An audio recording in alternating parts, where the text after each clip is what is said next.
Welcome, everybody. I am calling to order this Board of Education meeting. It is Monday, April 27th, 2026. We had a little bit of technical difficulties, so we are opening up the meeting at 6:13. We're in the Nashua North Boardroom. Ms. Raymond, would you mind doing the roll call, the prayer, and then, oh, we made eye contact first. Mr. Johnson, can you do the Pledge of Allegiance? Okay, thank you. Okay. All right, welcome everybody. Miss Julia was running late this evening. Miss Prin?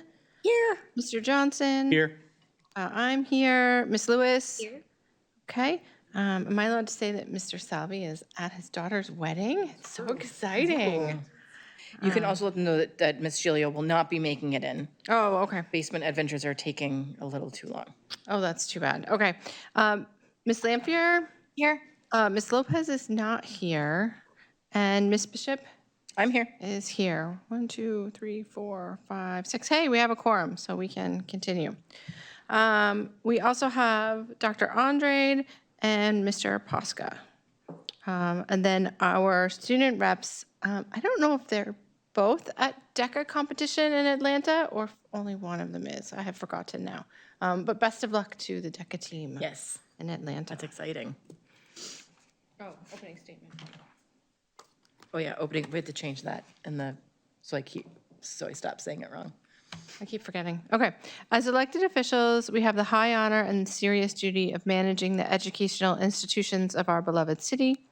In our common endeavors, may we find a spirit of unity and understanding which will enable us to face our multiple problems with an objective mind, with justice and charity for all, so that any and all decisions made by us will be for the betterment and greater happiness of all of our fellow citizens.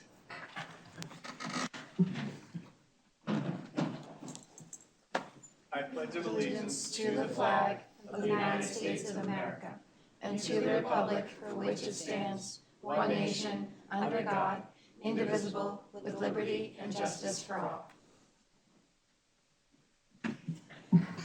Thank you for that. Up first, we have a presentation from the robotics team, so I will invite you guys down to the podium. This was the technical difficulties we were having. We could not get the PowerPoint loaded up. I think the equipment recognized that it's actually school vacation and was also on break. So your robotics team name is Tough Techs? Yes. That's really cool. And I'm going to do my best to read Heather's handwriting.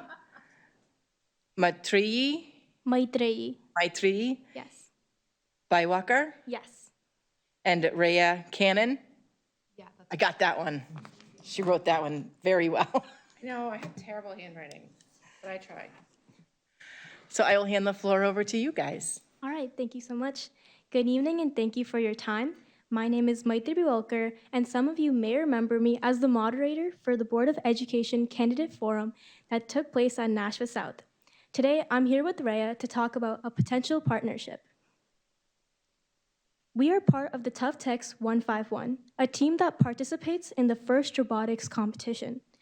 Our team was founded in 1992, and for over 30 years, students have been building, learning, and representing Nashua through this program. Right now, we have about 30 active students on the team, all bringing different skills, interests, and experiences together.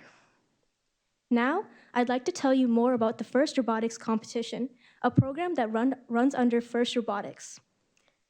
Every year, a brand new game is released in early January, and from that moment, teams from all over the world have less than 6 weeks to design, build, and program a 120-pound robot to compete in that challenge. It is a fast-paced, high-pressure environment that brings together engineering, programming, business, and teamwork in a way that feels real and meaningful. This year especially, we have welcomed students who were still looking for where they fit in. This team became that space for them. We've had numerous parents reach out to us and share how much this program means to their kids. It has helped them build confidence, find friends, and stay engaged in school in a way they had not before. At the same time, everything we've accomplished has come from student initiative and a very small support system. With limited resources, we've built our robot, led outreach efforts, and created a strong and welcoming team culture. Despite those limitations, we've had an incredible season. We placed first Alliance at one of our events, allowing us to advance to the district championships. This was also the first time our team earned a blue banner in over 30 years, which is a huge milestone for all of us. At the same time, we've seen what's possible when teams are fully supported by their schools. For example, Bishop Girton hosts a Week 0 robotics competition in their gym, where teams come together even before the season starts, typically around the third week of February. Events like that, along with off-season events throughout the year, which often take place in June or October, not only build community, but they also create strong fundraising opportunities and bring visibility to the program. Some examples of off-season events include Cars, Robots, and Coffee, hosted by Merrimack High School, and Make It Fest in our makerspace. With the right support, we could host something similar. This would not just help our team grow, but it would also bring recognition and opportunity to the entire district. We've already started building those connections. We have met with our principals in our makerspace, and they have been incredibly supportive of what we're doing. We would like to invite the board to come visit and see the space and the team firsthand as well. At the end of the day, we're not just a club. We're representing this district in a competitive STEM program, and we want to continue growing that representation while giving more students the opportunity to be part of something meaningful. And to talk more about how we can grow with the district support, I'll pass it over to Rhea. Thank you. Hi, everyone. I'm Raya, and I serve as co-COO on the team alongside Maitri. So before we talk about how you can support our team, we want to give you a real picture of what it truly takes to run an FRC team. First of all, unlike many teams, we don't have institutional backing. So every year, our business team works to raise around $32,000 through grants, pitching, fundraising, and social media, all student run. For the other half of the team helps build a robot, with many students putting in well over 9 to 12 hours every single week. But we do this because we believe in what we're building. Without support from other teams, without support that other teams have, we're constantly working around barriers that shouldn't exist for students that are this dedicated. This year, we've taken meaningful steps to change that. We've met with both the principals from Nashua North and South and our CTE director to explore how students and teachers can get more involved to help out our team. We've also built systems of how to fundraise, how we pitch, and how we operate, because we want this team to be a real learning environment, not just a robotics club. But we can't break down these barriers alone. So we're not here to just ask for a check. We're here to build a partnership, and there are 3 specific ways that we will be asking you to help us make a real difference. Firstly is space. We don't have a consistent space to practice driving our robot. As Maitri mentioned, the competition involves driving a robot through a field to participate in a game. Other teams have their own dedicated areas. We borrow space when we can, which is hard to coordinate and a lot of the times unreliable. Even a semi-permanent space for part of the year would allow us to actually prepare for the way our competitors do. And access to a gym or larger space would let us host events. Like Maitri mentioned, a Week 0 competition similar to what Bishop Girton runs, which would build community and create meaningful fundraising opportunities for us. Second is transportation. This season, some of our students couldn't even attend some of the competitions simply because they didn't have a ride. Every student on this team puts in the work, and every one of them deserves a chance to compete and represent this district.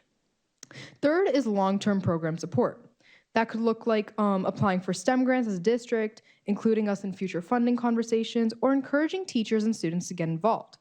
We could also do running workshops, mentoring students, or connecting what we do with what's already happening in classrooms. We're also asking for more visibility. We've already come this far with very little. This year, we started with a KitBot, which is a versatile kit robot base, and we chose this in order to save money and time and also support some of our newer students to have them have more of an impact in building the robot. But we didn't just stop there. Our students built extensively on top of it. We engineered custom mechanisms and refined the design until it was truly ours. And with that robot, we competed as a top alliance at the district championship, as mentioned previously. And that is what we could do without so much support, but imagine what we could do with the support to back us up. At the end of the day, we know that we share a goal with this board over here. You are here to expand opportunity for every student in this district, and so are we. We want every student who walks through our doors, regardless of their background or resources, to have access to the kind of hands-on, real-world learning that changes the direction of a life. From electrical engineering to event planning, and from grant writing to public speaking, this program gives students something that they can't always get in a classroom. And they show up for it every single week because it means something to them and it means something to all of us. We want to build something lasting here, a program that becomes a pipeline, a creative and educational space that prepares students for real careers and puts this district on the map in competitive STEM. We'd love to invite the board to come see our makerspace and meet the team firsthand. We think that once you see it, you'll understand exactly why we believe in this so much. Thank you so much for your time. We are so glad that we had the opportunity to speak to you guys, and we're happy to answer any questions that you might have. That was amazing, guys. I'm like, I want to go join this team. It sounds like a lot of fun. Do we have any questions? Ms. Lampier and then Ms. Raymond. Well, first, I wanted to thank you guys for coming back. I mean, I felt really bad that you weren't able to come up last week when you were here waiting for such a long time. Where is the makerspace, and when would you like us to come? Oh yeah, of course. So we work at Make It Labs, who have been kind enough to give us their space, and they're one of our biggest sponsors because we have built like our own little area up there, and we are available honestly anytime that you guys could come in the evenings. Usually our teams meet on currently Mondays and Wednesdays. From 6 to what? 6:30 to 9. Okay. Have you two both been involved for the whole time you've been in high school, or is it started in middle school, or? Okay.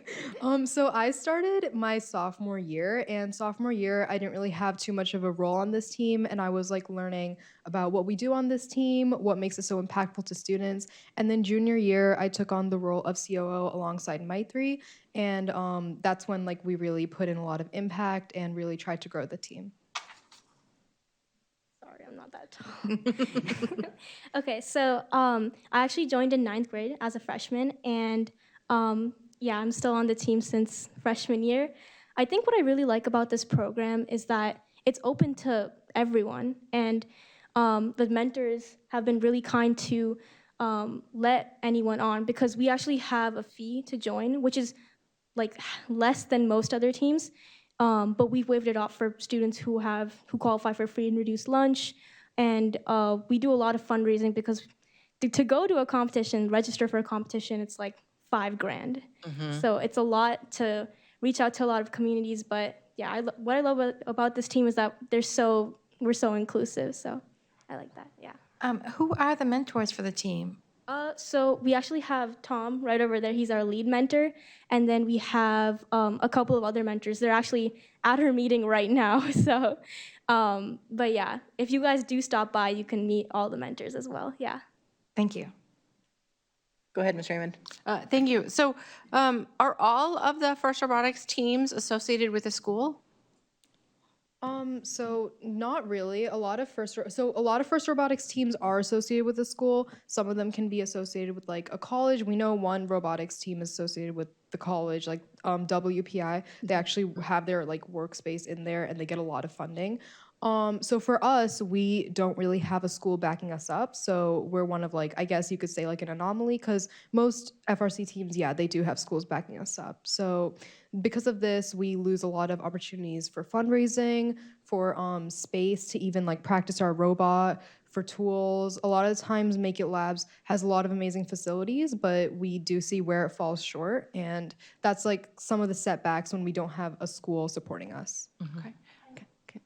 Oh, sorry, if I just can add that. So at Make It Labs, there was actually a fire that happened over there like a couple of years ago. So the floor is really uneven. So when we're driving our robot is like ramming into different like pieces of the floor. So that's like kind of why we're asking for space, because we don't have enough space and we don't have the proper space for our robot. So it becomes hard at competitions when the driver is like, oh, okay, this is actually like leveled floor, like then they're like kind of trying to maneuver it a little. Thank you. Can I ask a follow-up question? And does your team, is it a South student team, or do you also have students from North? Right, yes. So it's actually North and South combined. Currently, we have 17 students from Nashua South and 13 from Nashua North. Yeah, yes.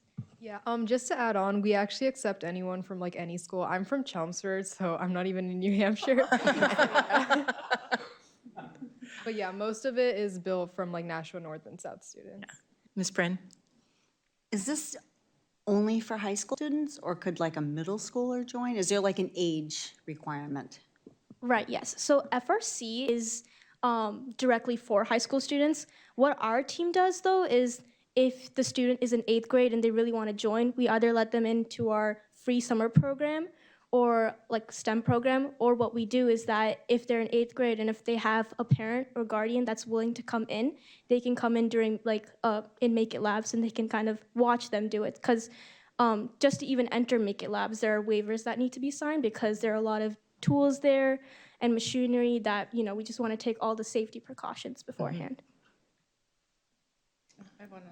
Go ahead. Thank you. Sorry, I have one other question. So for the mentors, are they like parents of students or, you know, engineers out in the real world who do this in their spare time? Yeah, honestly, there's a mix. Some of them are parents. Some of them used to be alumni on the team. Some of them, yeah, they're like some of them are like industry experts, and that's why they help our students so much. We have designated mentors for each subspace that we work in. So like business has a designated mentor, there's mechanical, there's electrical. And because of this, a lot of the students have a lot of hands-on time with these mentors to really learn the subject that they're trying to incorporate into this team. So some of the mentors have actually been here for over 10 years, help supporting our team, which is like something that we're really proud about, that they want to stay and see this community grow and help our students along the way. Okay, thank you. Awesome. Ms. Prin? I have another question. I just Googled, is this part of the anyfirst.org? Is that what? Because, I just see that they've got the, like the first Lego League. So Yes. that's what the younger kids do? I know we do, some of our elementary schools do that because my son, this would be great on all the grade levels to do more stuff like this. Yeah. I know at the elementary level, kids have to pay to join, which would be great if we could do that and not have to pay, but. Yeah, I actually started with Lego League when I was in elementary school, and I used to be in the Nashua school system. But yeah, I was in first Lego League, and then in middle school, I think I had like a little break over there. But FRC is a great next step. And honestly, if we could get the word out to kids that are even like younger than high schoolers, tell these parents that there are opportunities for them to grow when they're in high school, and it's a similar system to Lego League, but obviously more hands-on and a bigger robot, obviously. But yeah. Awesome. Ms. Lewis? Just more of a comment. I just wanted to say thank you. You both came up here well prepared. You spoke very eloquently, so thank you. You guys are an inspiration to our young people, so thank you. Thank you so much. That means a lot to us. Mr. Johnson? You guys said you have social media that you promote. Can you also share that, email that to the board so we can also share that with people? Right, absolutely. Thanks. Sorry, I meant, right, absolutely. Excellent. Well, thank you guys for coming. I echo Ms. Lewis's praise. You guys were very professional when you came out here tonight. I was expecting you to be a bit more nervous, but you guys were you're like ducks to water. This is what you're meant to do, and so full of passion. So thank you for coming. Your team is great. You have fantastic students, Tom, and we will reach out to you when we have more questions. Yeah, thank you so much. Thank you You're so much for welcome. having us and like really helping build this community and hiring education for the students. Not a problem. you. Thank you, guys.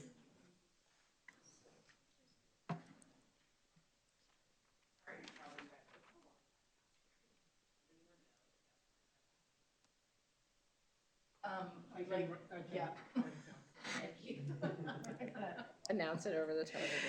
Which I've done before, and I'm Can Jennifer. I ask Mr. Posca a question? That's up to you. I didn't know I had allow a it. choice, but go ahead. Thank you. Well, I mean, Dr. Dr. Andre walked away. So my question is in regards to the gym space that they're requesting. And I imagine that as a community group, they could just apply through the website the way every other community group does? That would be correct, but I think if it's day in and day out and they need dedicated space, that, especially if they're building a field that's not movable, that might be more dedicated. So if they can work with either the high school principals or whether it's this school or another school that we might have dedicated space, but it would be hard to use a gym. I can see the competition on the weekend. That's one thing that they could do through the facility rental. Yep. But if it's more dedicated space and setting up where the robots are going to be more frequently, then that might take a little more coordination. Okay. Can I ask one question? Did you happen to have a place in mind? Oh, Go ahead. I think it just stays on. So my name's Tom. So I've met with Principal Burns and for practice space, and he said maybe the cafeteria at nighttime, and maybe give us a little closet space to store our stuff out of the way. I still haven't met with Principal Richards yet. They're both been very willing to help us out with some practice space. And again, it's not a full-time, all year round. It's just, here and there. Because most of these kids, when they go to a competition, that's when they're practicing. And, other schools have more opportunity and better prepared than our students have. And as far as like competitions and stuff, I've been trying for years. But the athletic director says, no, not my gym. So I'm not sure really, if we could work something out. For instance, Bishop Girton, they make like 18 grand just for 1 week 0 competition. And then even a regular competition with First. First comes in, sets up, and they actually pay the school to use the facility. And most teams, what they do is the school district will take some, and then the team will get some. They kind of split it. And then they can make money on concessions and stuff like that. Yeah. So. Yeah, I can see where Ms. Gingras is hesitant about using the gymnasium floors. Most of us sat on JSSBC and recognize how incredibly expensive it is to Yeah. repair flooring. But let's all talk about it at this level and see what we can come up with. I just want full transparency from Mr. Posco was in touch with Ms. Gingras in the past about this. Typically, we don't, the weekend that the first robotics competition typically is state playoffs, and we usually host. So that's why we don't, we block out that weekend. It's more about we're hosting state finals or something like that. So that's the conflict. Yeah, because usually it's 7 weeks of competition. Oh, wow. So you have week 0, which really is just for teams to go make mistakes. Yeah. And then they have week 1 through 6, and then 7 is district championships. So, but as far as like the gym floor and stuff, totally understand that. Yeah. But what they do is they put a layer down the whole gym. Oh, nice. Yeah, so, like the stuff that you wrap the houses with. Yep. It's kind of like that. And then they put padding down. Oh, nice. And then where the robots actually compete, there's a layer of rugging. So, yeah. So that's well protected. Okay. Yes, yeah. Well, let us have the rest of the conversation about this. You obviously have our support and encouragement, and let's see what resources we have that we can share. Okay, thank you. Okay. If I could just make one comment to the team. Excellent presentation tonight. I commend both of you. Next year, we just received a grant for our middle school for a robotics program, so it might be a good way to connect with that pipeline. And then we're also starting, we've hired 2 STEM teachers at the elementary level. I know we have first robotics or first Lego at some of our elementary schools, so it'd be nice, again, as you mentioned, that K-12 kind of pipeline. So we if you want to follow up, we do have some resources. Excellent. Okay. Thank you. Thank you, guys. Bye. Enjoy the first nice day out. All right, guys, back to the agenda. I am looking for a motion to accept the consent agenda.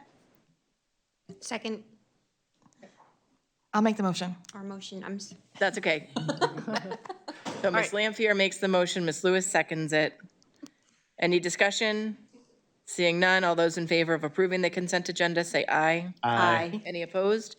Motion passes. This brings us up to our first public comment question period. Ms. Prin, I hope you have your sneakers on.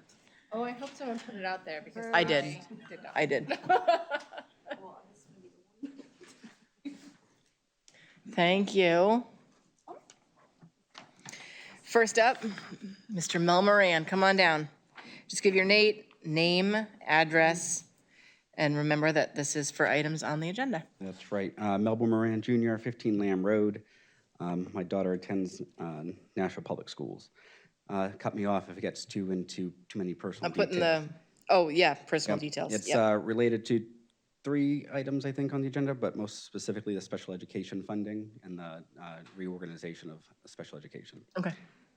So tonight I'm here to speak about those 3 things I just talked about, also the code of conduct. I want to be very clear from the beginning. I'm stating objective facts, and I'm not here for the board to discuss my daughter's private IEP in detail in public. I'm not here to ask the board to decide a personnel matter. I'm also not here asking the board to ask or discuss anything related to my daughter's IEP in public. What I am here is to share my family's experience on how serious Nashua's problem is with individual education plan implementation to the special education department that has started at the school and has failed all the way up to the superintendent's office. Up, down, left, and right, it's been so confusing, and how it relates to the matters on the agenda. So Nashua, the board is asking Nashua to approve millions of dollars in special education funding and to proceed with a major special education reconfiguration, while in our case, the district has already been found by the New Hampshire Department of Education to have failed to implement my daughter's IEP as written and failed to maintain written evidence showing the implementation. This should matter to the board because if it votes to spend additional special education funds or accepts assurances about a reconfigured special education department model, the agenda materials state that the district is requesting more than $3.2 million from the Special Education Fund to cover fiscal year 2026 invoices related to rising from special education contract services and out-of-district tuition. The same memo explains when the district cannot hire qualified staff directly, it relies on contracted providers, sometimes at the double or triple the cost of in-house staffing. The materials also showed significant contractor expenditures for paraprofessionals, behavioral technicians, RBTs, with contractor expenditures listed at $4.62 million, and total expenditures of those categories over budget by more than $4 million. I understand that the special education is expensive. I understand that staffing is hard. I understand that the district is facing real pressures, but our family's experience is not just a funding issue. It is an implementation and accountability issue. Again, from the school all the way up to the superintendent's office. In our case, the problem was not simply that the district lacked money. The problem was that the service written into the IEP was not properly implemented as written, and when parents asked for documentation, the district, including the superintendent's office, could not produce it. In fact, they told the state that they weren't required to keep logs of implementation of the IEP, but never told us. This is not just a parent opinion. These are objective facts. Oh. Is that 3 minutes? That is 3 minutes. Oh, wow. It goes quick, doesn't it, when you're on the other side? I know, right? Anyone in the Nashua School District who wants help, give me a call. I mean, parents, I will help you through the IEP process and find out if there is actually a problem with your child's IEP. 603-889-3553. Thanks, Mel. Okay, this brings us up to our superintendent's comments, so I will hand the floor over to Dr. Andrade. Thank you. I want to take a moment to wish all of our students, staff, and families a restful and relaxing April break. We truly appreciate the hard work and dedication shown across the district over the past year. This is a well-deserved opportunity to recharge. A couple updates, facilities master plan and community engagement. We encourage our community to stay engaged with our facilities master plan process. Our third community forum will take place on May 20th at 6 p.m. at Nashua High School South in the cafeteria. This forum is an opportunity to learn more about our facilities and share your voice as we plan for the future. Additionally, representatives from Harriman Architect will present an update to the Board of Education on May 11th during our regularly scheduled meeting. Some updates on our SAT and PSAT results. This spring, approximately 70% of our eligible students participated in the SAT and PSAT assessments. Overall, our students performed in line with or above the state and national averages in several areas. On the SAT, 28% of our Nashua students met both benchmarks, aligning with the state and global performance. Our students exceeded national averages in evidence-based reading and writing and continue to demonstrate steady academic progress. On the PSAT 10, our students showed particularly strong performance. 41% met both benchmarks, significantly exceeding the state average, and 73% met the evidence-based reading and writing benchmark, an encouraging indicator of college readiness. These results reflect the continued focus on a strong Tier 1 instruction and the dedication of our students and educators. Believe it or not, graduation is around the corner. We are pleased to share this year's graduation schedule. Once again, Nashua High School South is June 9th at 6 p.m. Nashua High School North is June 10th at 6 p.m., both at Stello Stadium. We are looking forward to celebrating this important milestone with our graduates and their families. And then as we return from April vacation, we will just have 8 weeks remaining in the school year. So let's finish strong while we continue to recognize and celebrate the growth and accomplishments of our students and staff. Thank you. I feel like Ms. Prin has a response. So yes, response to superintendent's comments. Ms. Prin, you can start. I have 37 days. Not that I'm counting. Actually, I have less, but it's nice. I really hope the teachers and families are enjoying a nice restful break. I know how hard they work, and they are greatly appreciated. And also, thank you for the report on how well the students are doing on the improved test scores. It's really nice to hear that. Mr. Johnson? I know it's good to hear our students are doing well in the SATs and the PSATs. I know from my kids how stressful that time can be, and I'm excited to hear that they're excelling at it. Ms. Lewis? Happy school vacation.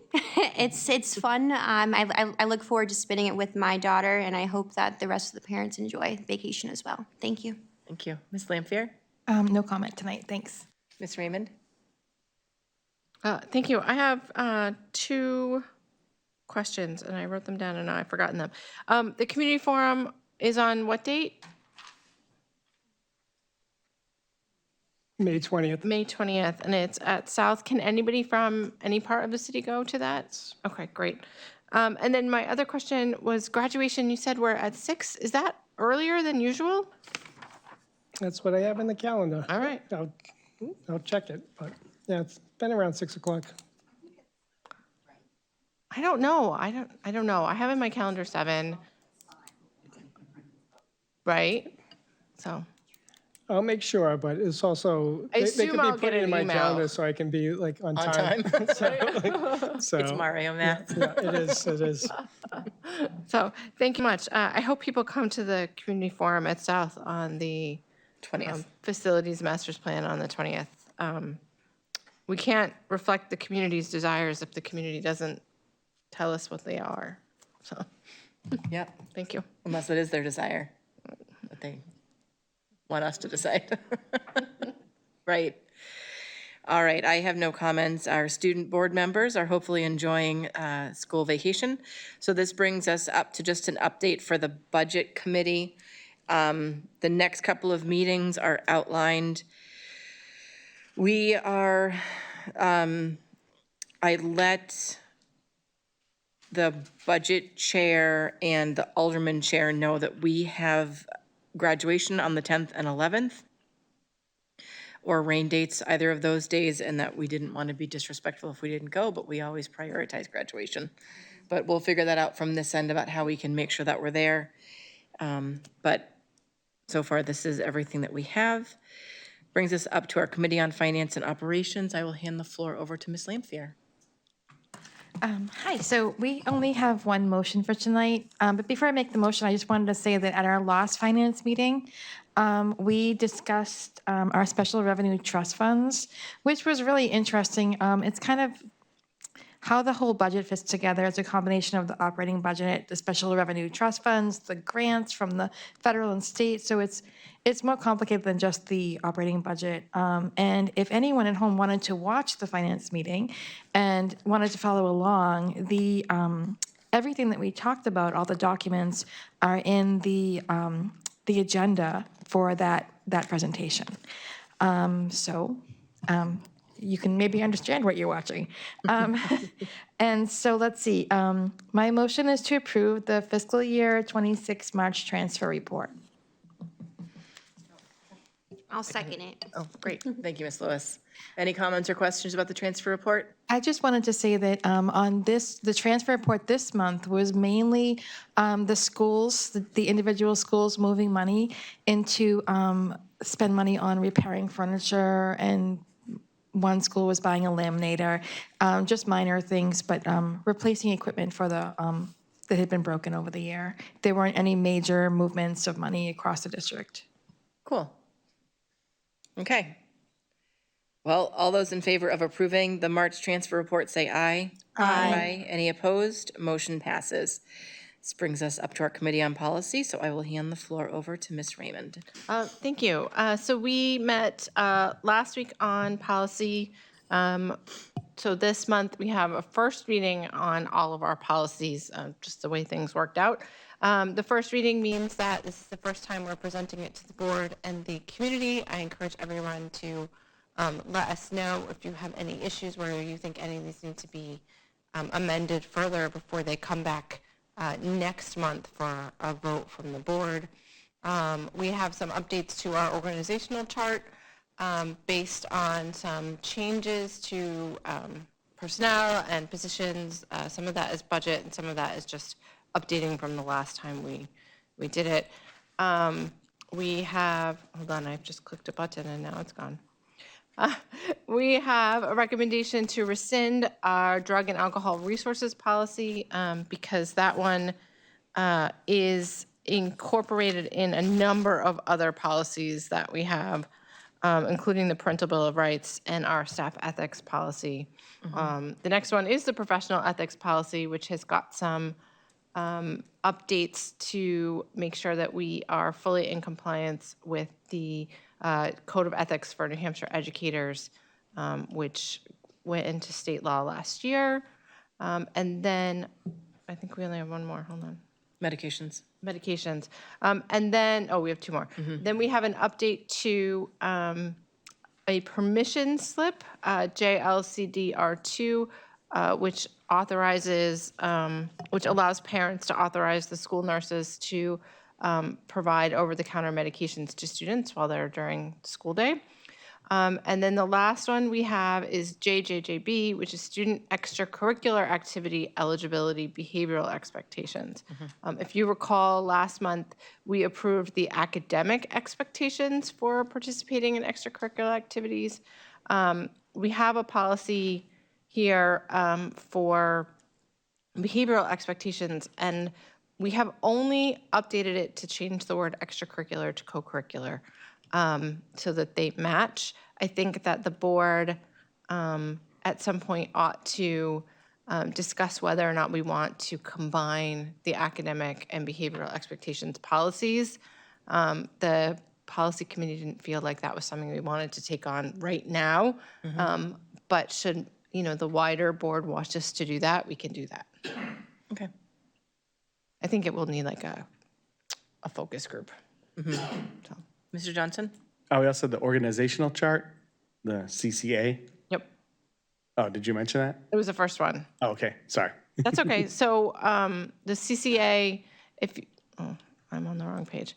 The CCA, the organizational chart has, we removed some of the people who are no longer here. We've had some title changes and job description changes over the last 12 months. So we've updated it to reflect those.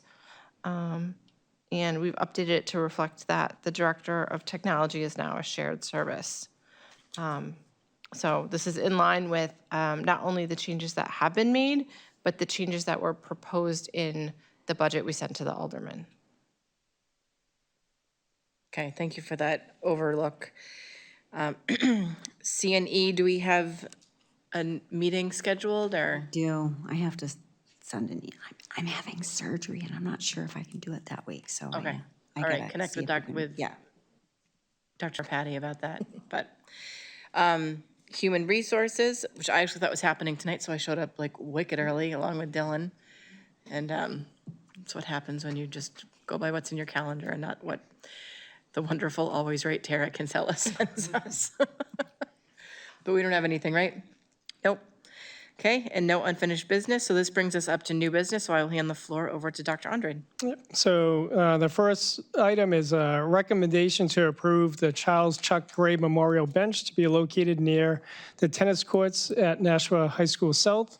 Funding for the project will be provided by the Gray family, and once there's a motion, I can read the memo from the high school principal. So I'll make the motion to approve the Charles Chuck Gray Memorial Bench to be located near the tennis courts at Nashua High School South, funding for the project to be provided by the Gray family. I'll second. Thank you, Mr. Johnson. So this is a memo from Mr. Richards. The family of former Nashua High School South teacher and coach Charles Chuck Gray would like to donate and install a bench in Chuck's memory on the campus of Nashua South. The bench will be located near our tennis courts where Chuck was a coach for our girls' tennis team. This is the location that many fond memories of Chuck out there coaching and mentoring his players. His family wants this to be a bench that will be used to watch future tennis matches for those who love the sport like Chuck.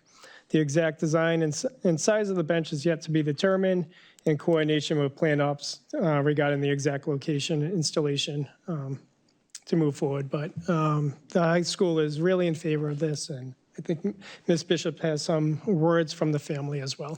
Yes, I reached out to, I saw this on the agenda, and Mr. Gray's cousin is actually, I work with her, I'm very close with her, and I said, is there anything that you want us to share, just in case from the family? So she responded back that his mother would like to let us know that the bench is to honor Chuck's love for teaching and his dedication to his students. He referred to them as his kids, and he felt it was a privilege to educate and interact with them on a daily basis.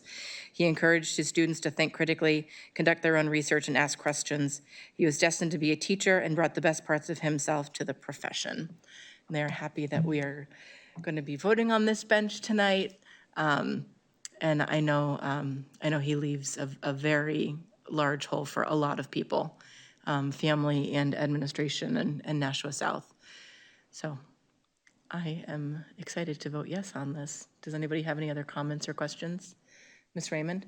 Thank you. So I immediately remembered that we have a policy on naming things, policy FF. However, I don't think it applies in this case because it's naming a room or something. Yeah, we're not naming a room or a facility. But I did want to point out, as I was reading it, that I think that Mr. DeGray would qualify for an honorary naming of anything in our buildings based on the criteria that they made a significant contribution to the educational system, that they have demonstrated an exceptional and consistent high quality of interaction with children in ways contributing to their overall well-being, and that they advocated for students above and beyond the normal expectations of the position held in the school district. And I just feel like, even though it's a bench and it doesn't have to apply, that I think he meets all of the criteria that we usually use to decide. So, Yes. sorry, I'm getting emotional. I feel like Mr. Gray had a really significant impact on a lot of kids that I know. Yeah, So, he did. Mr. Johnson? So my son's one of those people he had a tremendous impact on. So I just wanted to share a little story. Where I was at an open house, and I was like the only person in the classroom who showed up. So he told me a tale, and he told me how the semester before he had my son, as a student, he knew of my son because he would walk by every day and stick his head in to tell one of his friends, "Hey, you have a great day," and would continue on. And he said this went on every single day. He had no idea who this kid was. And then he said, then he had the kid in his class. And he said, and then I realized, how special he was and how he could, how open he was to teaching and how he loved to teach my son. And he was definitely one of the best teachers at South, and he had such an impact on so many students.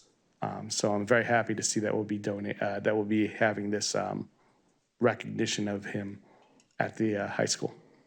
Yes. Okay, so all those in favor of approving the bench donated by the Gray family for Charles Chuck Gray, teacher down at South, say aye. Aye.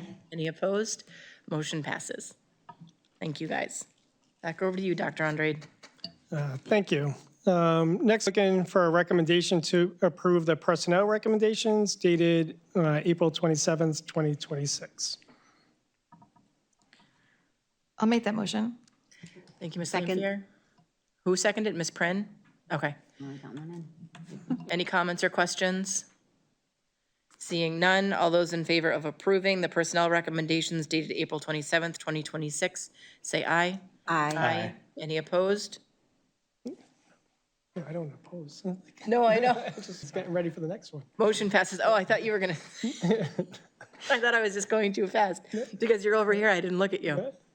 Okay, sorry. No, I just want to, in the personnel recommendations, we've appointed a special advisor to the Director of Special Education. So Ms. Florence is actually in the audience tonight, so we can introduce her.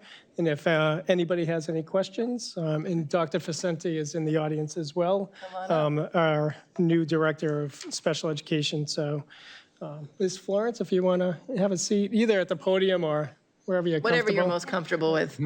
So, You just have to turn the mic on. Hi, I'm Alexis Lawrence. It's nice to be here. I have been in special education for over 20 years. I am a special education parent, first and foremost. I was a special education teacher. I was an evaluation team chair, all grade levels. For 8 years that I was a assistant director of special education in Lowell Public Schools, and I'm currently the senior director of related services for Boston Public Schools. So I'm happy to be here and be closer to home and my children. Always a bonus. Mm-hmm. Ms. Raymond? thank you. Welcome. I'm really appreciative that you came out tonight. So this is a new position for our district, and so I wondered if you could tell us a little bit about how you envision the role. So I've been lucky enough to be doing some professional development in Nashua for the past, first with McCarthy, starting 2 years ago, specifically with them around the IEP process, writing IEPs, parent engagement. My focus, I really feel passionate about parent and family engagement, professional development, and inclusion are kind of my big priorities. Obviously coming in and having met some of the staff, but not knowing everybody and the inner workings, my first priority is to really see what's going on, what's working, because there's definitely a lot of talent and a lot of things that work, while also taking inventory of what systems we need to put in place to get where we need to be. Can I ask a follow-up? So you've been working with McCarthy so far. Is the plan to work K through 12, or actually pre-K through 12? Yeah, so we started with McCarthy, but we've also done some professional development with the middle schools and all of the special education teachers in the district, primarily around the IEP process and some corrective action work. Okay. Ms. Lampier? Hi. Hi. You say that you believe in inclusion. Do you believe in inclusion for even the most even the children with the most intensive needs? I think it depends on what the vision of the parent and the student is. And that is that's such a hard and broad statement. It really depends on the student. So I think some students can be severely intellectually impaired and be included if inclusion is done right. And that just doesn't mean being in the classroom. Well, I ask because my son had a very serious intellectual disability, and he was not ever able to speak. But when he was in kindergarten and in the early grades, he was able to be in the classroom for like morning meeting and to be in art class and in music. And he enjoyed that very much. So I wanted to just, just mention it to make sure that people are aware that even the kids with the most intense needs can be included in some ways. Of course. Especially in the younger grades. Yep, and especially for the social interactions and just having peer models is so important. Yes, and it's super important for the other children as well to see the kids who have disabilities. It makes them more accepting of people with disabilities for the rest of their lives. 100%. I always worked summer school when my kids were little, and we used to my son would like pop in to visit, and he loves working with Special Olympics now. And so, yeah, that carryover is just as important for our general education students as it is for our special ed students. Thank you. Thank you. Well, Mr. Johnson? No, I just, That light's still on. Well, thank you so much for coming in and introducing Yeah, yourself. thank you for We're having looking me. forward to working with you and seeing all the ways that we're going to be interacting with you. Great, I'm excited. Thank you. Thank you.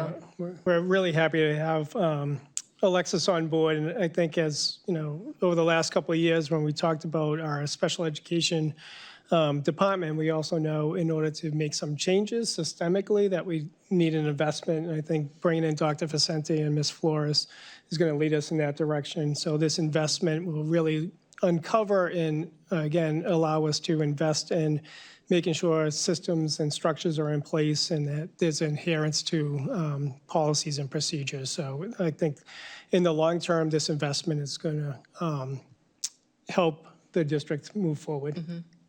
Excellent. Well, speaking of special education, So, excellent. the next bullet point. Yeah, so I'm looking for a recommendation to approve the expenditure of the Special Education Trust Fund. There's a memo within in your packet, and I'll be more than happy to refer you to that and then answer any questions regarding that. I'll make the motion. I'll second it.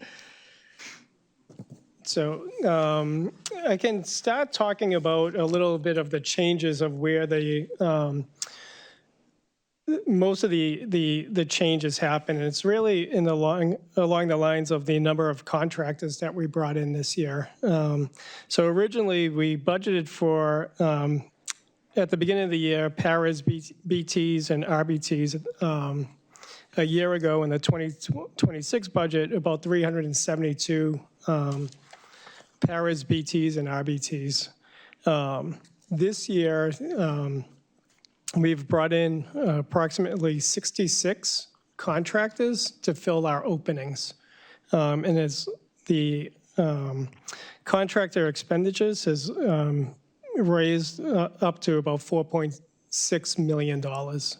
So the change on what paras are budgeted for, around $30,000 a year, to RBT or BT might be anywhere from $75,000 to $100,000 in that difference. So bringing in 66 new contractors has really blown up our budget in order to meet some of those demands. I wish I had a PowerPoint presentation so we can kind of walk through some of those changes. But you do have the presentation in your packet, and we can post a PowerPoint online tomorrow.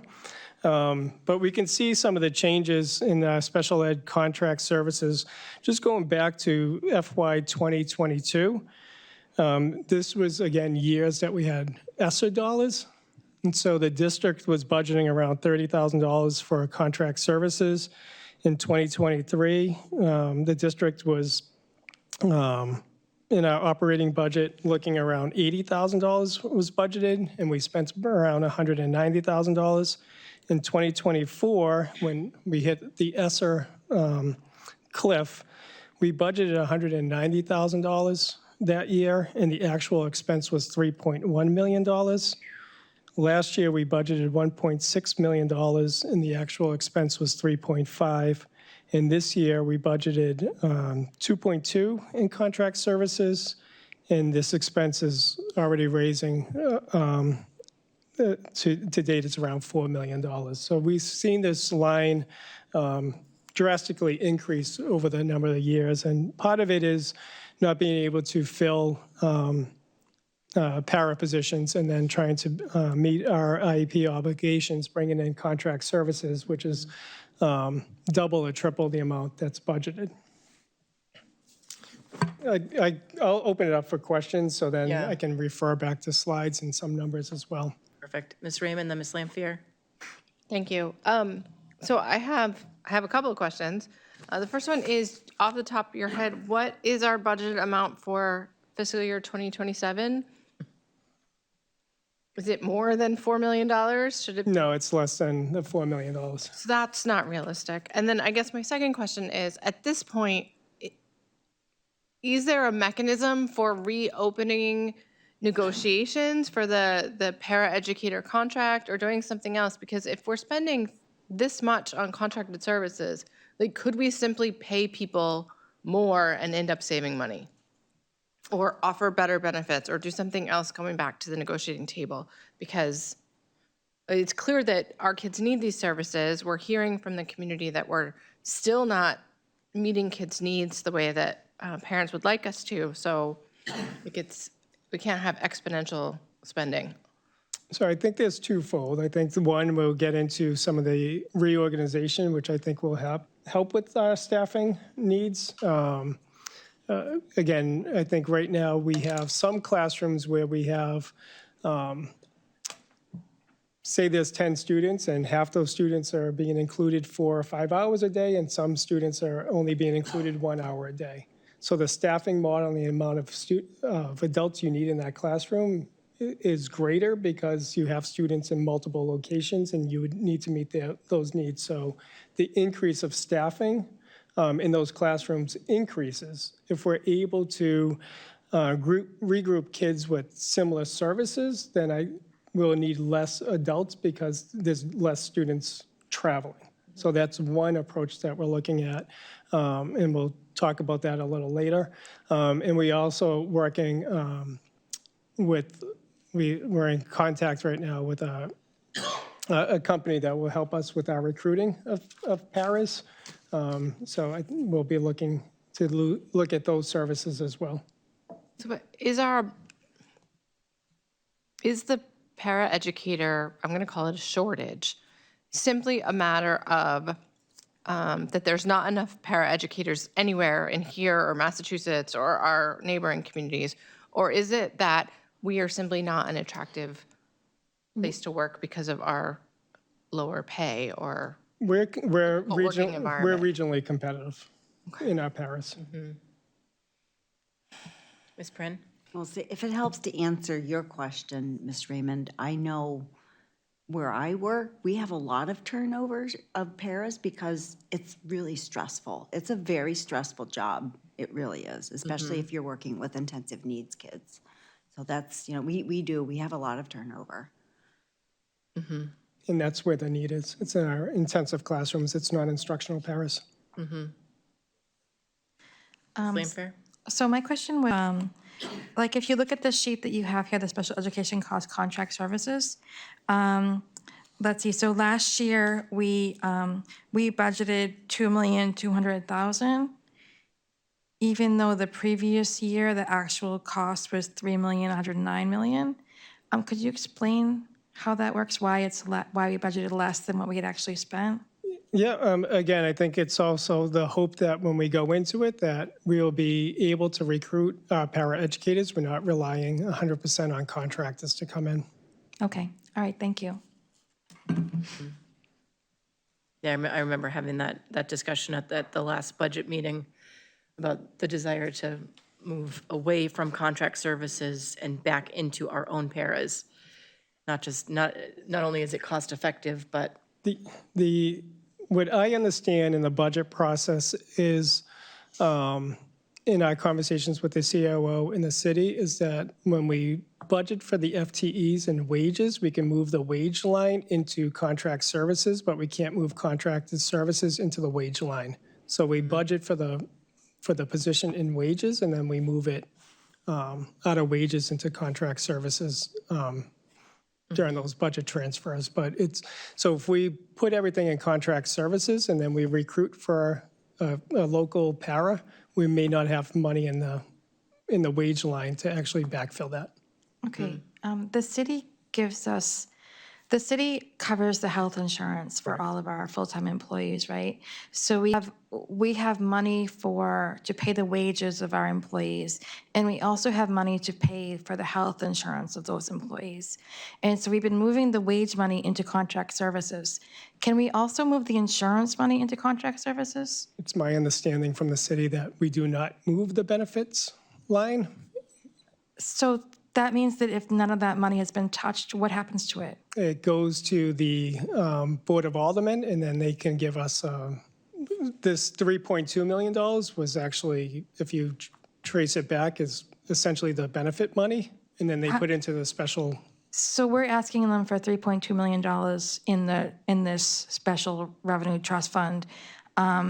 But how much money are we going to give back to them from the benefits? Mr. Gray will do a projection at the end of, in May, but it could be anywhere from $5 to $6 million in benefits. So there's a process. And so, meeting with the mayor and meeting with the city, so that money will go back to the city, the $6 million, and then it could be a vote from the Board of Aldermen if they want to do an appropriation back to the school department in next fiscal year. so they hold it in like a bank for the full-time employees, but it stays at the Board of Aldermen. It never is managed by us. If we need it, we have to ask them for it and they have to approve it, but it's not, when we do the. Right, it stays city money. When we do our budget and we say we're asking for 191 million, I'm just pulling a number out. Was I right? No, it's a little low, was but right. close. Darn. Yeah. I was really hoping to be right today. So what we ask for is the base, what are we paying our teachers and all of the other stuff that we need. And then if you look at adding on the benefits, it's a whole other huge chunk of change. But because it's managed by the city, it doesn't look like it's part of our budget. But it's money they put aside to manage our employees. Okay.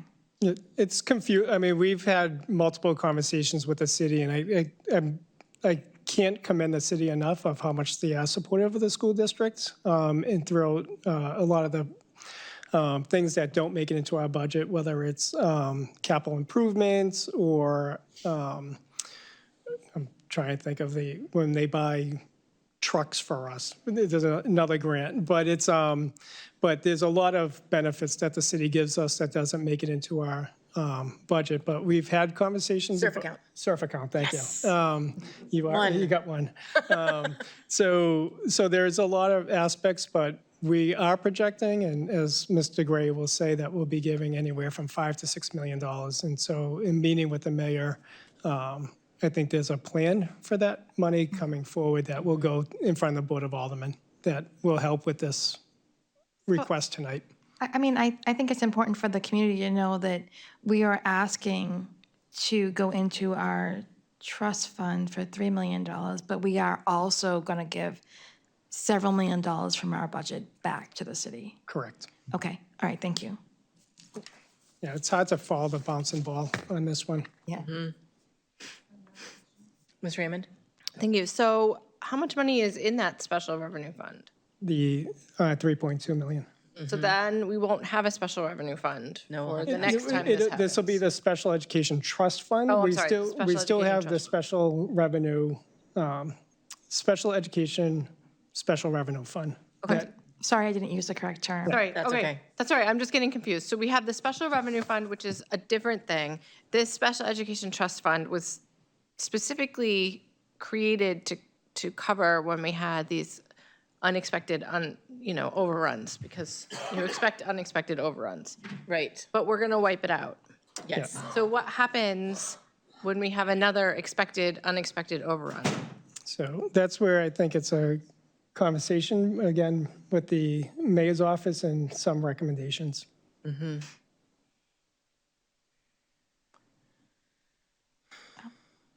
Lampier? Dr. Andrade, I believe that we spoke about some new positions in the district that would be RBTs or something like that. Could you talk about that a little bit? So we're looking at, again, almost to Ms. Raymond's earlier question, that the needs of our students are shifting to more behavioral than academic. And so we're Can you posting, say what RBT stands for? yeah, a registered behavior technician. We've posted a number on our website already, behavior technicians. And then it's just not a register. They don't have to work underneath behavior clinician, BCBA. So we're recruiting behavior technicians to come in, which is at a higher rate than our para educators. We'll pay for their training. It's a 40-hour week training that the district will be providing for these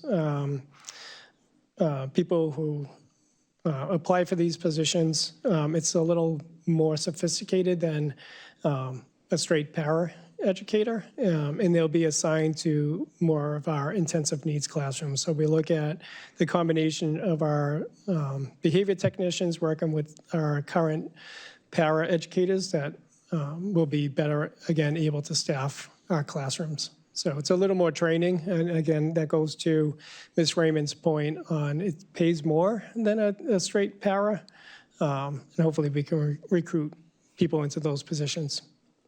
That sounds promising. Which contract does that fall under? So this will be the non-affiliated. I don't want to speak about our contracts with our paras in open session, but it was discussed. Okay. And we hire RBTs through several of the different contracts that we have with special education contract services, right? Yeah. Okay. So again, I think we were hoping that we would not be at this level of the number of contractors in the district this year. It's much higher than we've had in previous years. And the rates keep on going higher and higher from using agencies. So when we met in front of the Board of Aldermen, we were hoping this would be a multi-year trust fund. And unfortunately, we need to tap into this now. Ms. Lampier? Is this going to be enough to cover the school year? Or we need to take more money than we had planned out of the special revenue funds for the local special education? So this will allow us to pay bills up through this month, but Mr. Gray is running numbers, but we may need to go to the Board of Aldermen for a special appropriation with our Special Education Trust Fund. Okay, and could you tell, are other districts having these same issues right now? And worse, yes. It is right across New Hampshire, where you see a lot of districts are really, their special education costs are making the news in many different districts. And this is contract services and meeting students' needs due to the lack of staffing has really blown a lot of districts' budgets. And this is all things that we are legally obligated to provide, right? Correct. Okay, thank you. Just looking upstream instead of pulling pulling the concerns out where we stand. Is there anything that we can be planning for? I'm really hoping with the reinstitution of the preschool program that we can get ahead some of these needed IEP challenges. But is there a way that we can start addressing problems earlier instead of being reactive to them with contract services and in-school supports? Yeah, so I think there's an aspect that starts at the IEP team, and Dr. Facenti and Ms. Florence has been working with our special education department the last year, and currently is around the IEP table. We really need to take a hard look at data. And, what is the data saying that the student may or may not need? And really working with the IEP team to make those informed decisions based on data. What are strong IEP goals? How will we measure in progress or lack of progress? And then how do we correct IEPs through those yearly or quarterly or yearly meetings? So I think it really starts at the IEP. And then making sure that we are collecting the right data to make sure, whether it's through a service log, it's through data sheets or whatever that the IEP calls for and the IEP goals, to show that students are making progress, so that our goal, especially if a para is written into an IEP, is what's also the goal for independence. How do we actually reduce the amount systematically through specially designed instruction, or what is that para doing so that the ultimate goal is towards independence? And so that might take 1 year, it could take 10 years, but there should be a way that we're documenting that the student is making progress, especially if there's para support, that, and working with the families, that it's actually, the student is growing in their independence, and that para support can be reduced, again, based on that data. So that's, I think, the real hard work that we need to do, and those are difficult conversations that need to take place. I'm even thinking farther up the stream, like, this is what I picture, and I'm looking at Chesley, and I'm thinking, like, more recess opportunities. Yep. Is there different ways that we can teach kids where they don't have to sit still all day? Yeah. Like, I mean, to me, sitting, I can't even sit. You all know me, I have no attention span. So there's the other aspect. I mean, special education is really getting into tier 2 and tier 3. But if we have a strong tier 1 core instruction, and that we know what grade levels are, and then if we have the proper tier 2 interventions before special education, and then there should be a reduction in special education referrals. And so that's the upstream that's really working with the general educators, strengthening our tier 1 curriculum assessments and instruction. And then from there, and Ms. Pren knows, what's your tier 2 interventions before we get to making a special education referral. So I think, in our reviews that, looking at our data, I think there's some over-identification of students on IEPs in the district, and I think the data can show that. And I think there's places where there's IEPs need more support, but that goes back to, are we collecting the right data, using the right interventions? Right. Ooh, Ms. Lewis first, and then Ms. Lampier. Thank you. My first question is, what are we doing right now to track and log our IEP plans? So every educator, or a special educator, or a para, or a service provider should be completing service logs. Okay. So I just wanted to point back to the words that were used before about accountability. Are we ensuring that staff are accountable for tracking those logs? So yes. Okay. Yeah, I mean, the simple answer, yes. So we've had conversations. We've been working with Ms. Florence, and Dr. Facenti is actually part of their PD on how to do service logs with our staff. And then we've had a group working with our current interim special ed director on making sure that everyone's aware of their responsibility. Okay, thank you for that. And then I just wanted to, if it's okay for me to add something else, or more of a comment. I know earlier in the year, we had the presentation from our athletic director, and I had shared something about students who have IEPs, who have, individual needs, those who are working with our ELL services, having the opportunity, access to being a part of extracurricular or co-curricular activities, whether it's through sports, through drama club, whatever. I know that there were some numbers that were shared in the previous meeting. I think that if we expanded on that, I think that would incredibly help the independence of our youth. So I just wanted to share that. Thanks. Ms. Lampier? My question was about the data collection too. I just wanted to, so our special education teachers, our paras are receiving quality professional development on that? Yes. And the special educators, if they have a class of, I don't know, say 10 kids, and who's responsible for the data collection on all the 10 children if there's paras in the classroom as well? Yeah, so who's ever providing the service should be completing a log. So whether it's the para educator, it's the speech and language person, it's the special educator, they should be completing logs. So if the kids don't have paras, but they do have IEPs, then the special educator is responsible for keeping all the data on all their children? Correct.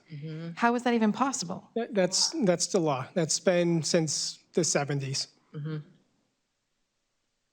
Is it, I mean, does it? It's doable. Yeah. Yeah, okay. And if kids are partially included and they're out into the general education, does anyone keep track of how they're doing in inclusion? Is that data saved too? It should be. Who does that? It could be a combination between the regular educator and the special educator. I can see how it must be very complicated to keep track of all this. All right, okay, thanks. So that's where, again, I think I'm really happy with where we're going with Dr. Vicente and Ms. Flores. There's a lot of work to do. It is a complicated position. There's a lot of paperwork. There's a lot of tracking. But I think there's also room for improvement, and I'm really excited with the direction that we're heading. So. And these logs are different than the Medicaid reports that they have to write up, right? That is correct. Okay, so add that as another layer of what staff has to do to support these kiddos. So we're more than happy once the team's on board. They've been doing a lot of training, but we can go further in detail at a workshop with Dr. Vicente and Ms. Flores and other members of our special ed team to go over some of the requirements in special education. We could be here for hours. Could I just point out that if we expect paras to fill out these logs and keep this data, they probably should be making more than $30,000 a year. I think that's what Heather opened this whole discussion with. So. Or is there, I mean, I know there are some people who don't like AI, but are there computer programs that could facilitate ease of? There's, again, I think we could go down and I think there's a couple options on how to do service logs. And I think what we're really looking for is how to keep it simple. Right. Like, who's a student? What were you delivering? How many hours? What day? I mean, it's not a dissertation. It's not a paragraph. It's a drop down from a computer just to memorialize it. Okay. So there's a lot of different options. And again, I think we can go over in further detail on all the paperwork that is necessary. We're going to solve every special education problem tonight with the Board of Education. It is our specialty, and we are fully educated and trained in it. So, Mr. Johnson. Yeah, just on that, I mean, since it's IEP, it's very individualized. So it's, while you could say AI can give you sort of a track, it's difficult to say how it would, especially, like I said, since it's very individualized based on what the student's needs are. Yep. Ms. Lampier? How much are we planning to pay the registered behavioral therapist? Can you tell us? I don't have the number in front of me, but the BT is, I think it's a couple dollars more an hour than the top step para. Okay, all right, thank you. Okay, so moving away from that discussion, because I don't think we know enough to ask any more questions at this point. We have a motion that hasn't been voted on. No, I know, I was about to Oh, all do right. that. I was like, we're not moving on, wait. No, we're gonna move on and vote. Okay, so who made the motion and who seconded? I made the motion. You made the motion and Ms. Lewis, Ms. Prin seconded? I seconded it. You said- Okay, Because I had I remember. questions. Okay, just following up on that, making sure I had the right things logged in my brain. So on the recommendation to approve expenditures of the Special Education Trust Fund, all those in favor say aye. Aye. Any opposed? Yes, I oppose. Okay, motion passes. Okay, now, back to you. Can we switch the update on special education if we're talking about special? Yes, Can we please. stay on that topic? So if everyone's fine with that? Okay, we're just gonna follow the special ed thread. So just an update on the special education reconfiguration. So as we mentioned in previous meetings, we are looking to reconfigure some of our elementary intensive needs programs. And this is exclusively for intensive needs or intensive services. So if a student is not in a district-wide program, this will not impact their placement. So in your packet, we have several descriptions. So we're looking at an intensive needs program. It'll have the name EPICS, Evidence-Based Positive Intensive Compassionate Structured Classrooms. These programs serve students with the highest level of need who require the most intensive supports. These students typically have minimal inclusion in their IEP and are primarily served in the self-contained classroom. An intensive needs self-contained classroom is designed for students who require specialized, consistent support that typically cannot be provided in a general education setting, even with accommodations in resource or pull-out models.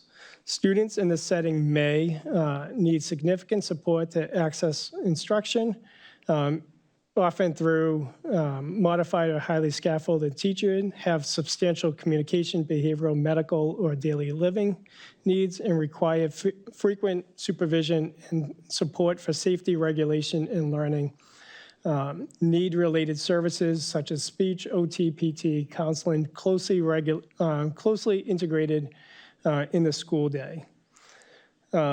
This program focus is individualized instruction aligned to IEP goals, skill development and communication, self-regulation, executive function, and social skills, functional life skills, embedded behavioral and sensory regulation supports throughout the day. Common classroom supports may include visual schedules, timers, in designated regulation or comm spaces, behavioral supports, assistive technology, and scheduled time for related services, and staff-supported practices of targeted skills. So where we're looking to move next year, there'll be 4 classrooms housed at Broad Street that are intensive needs. 3 classrooms will be housed at Sunset Heights, and that's grades 4 and 5. And then programs will gradually shift from to Broad Street until the program is a K through 5. So we're not moving all the classrooms next year to Broad Street. Classes will be capped out at 10 and will be staffed as the following: 1 teacher, 3 BTs or behavior technicians, and 4 paraeducators in each of the classrooms. In addition, the program will be supported by 2 BCBAs and 1 program coordinator. Ms. Lampier, jump in with a question. So Dr. Andre, we talked about this last week, and I asked you about whether they were all of these intensive needs programs, the EPICS classes would be in one school. And at that time, you told me that they would be in Broad Street and Sunset Heights. You did not mention that the plan is to gradually shift them to Broad Street until all the kids with the most intensive needs are in one school, because that really does sound segregated. So I apologize for the misinformation last week. I thought they were going to stay at Broad Street and Sunset Heights, but I mean, that's a conversation that we can have. I thought it was going to stay at the 2 schools. But can you explain why? Why would they do all of the 7 classrooms? That's a lot of classrooms. Why would they all need to be in one school? Again, I think that's a conversation where our original thinking was at 2 schools, but some of it is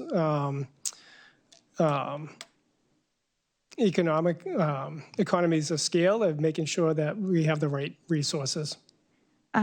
Okay, so how many classrooms are in Broad Street? So for this next year, there will be 4. No, how many total classrooms? Total population, No, total classrooms. including regular education.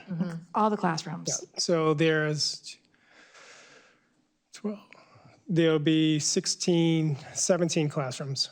So out of 17 classrooms, 7 of them will be intensive needs. That's not good.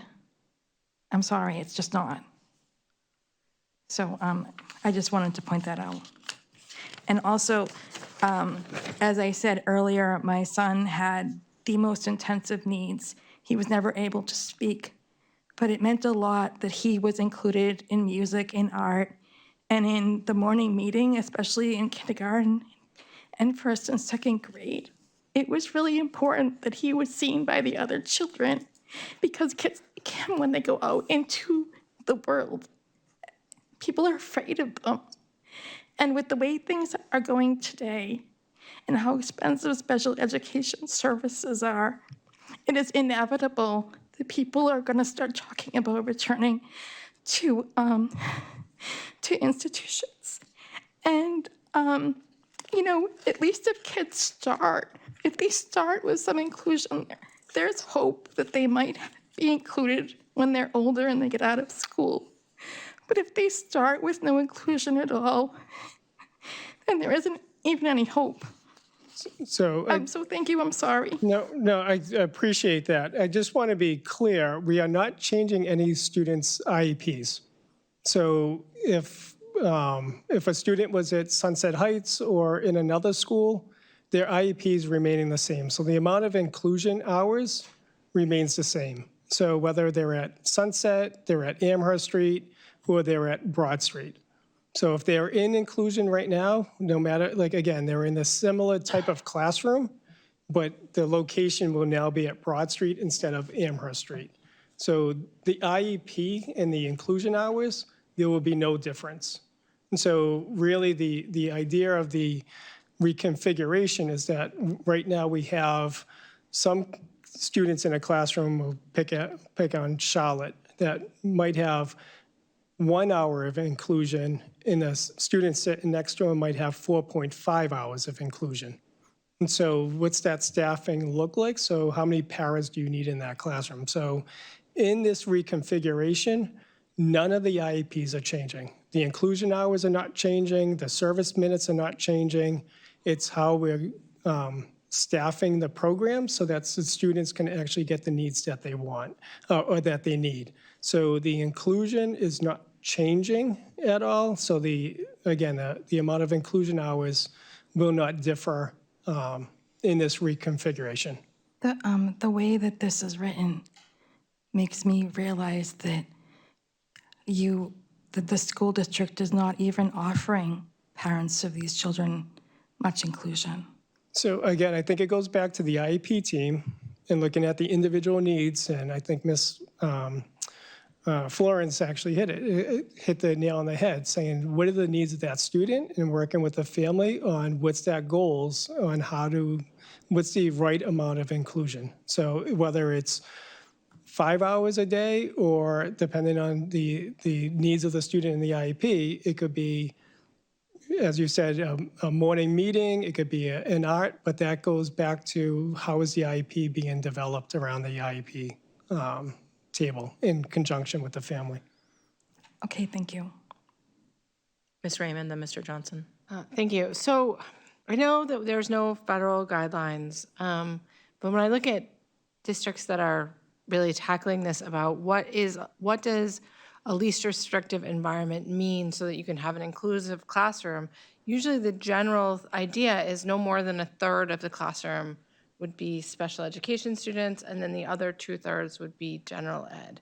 But as I'm looking at these numbers, it looks closer to 50-50.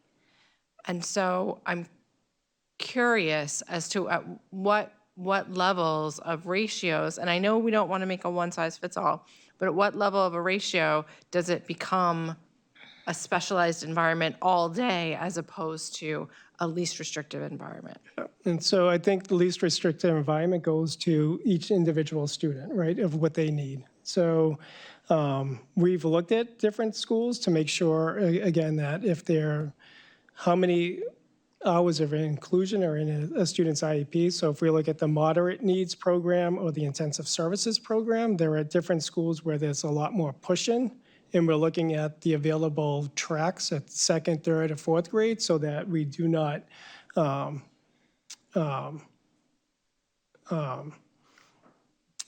to your point, there's more special education students than regular ed students. So again, the more moderate needs and the intensive service programs have more inclusion in their students' IEP. So that we looked at those schools that we are not, the ratio is not out of balance with the number of special ed students and regular ed students. But the students in this most intensive program have not many inclusion hours in their current IEPs. Okay. The hope, again, is same thing when we talked about paras, is that the students are making progress and they're going to the least restrictive environment. And so that might be a different setting.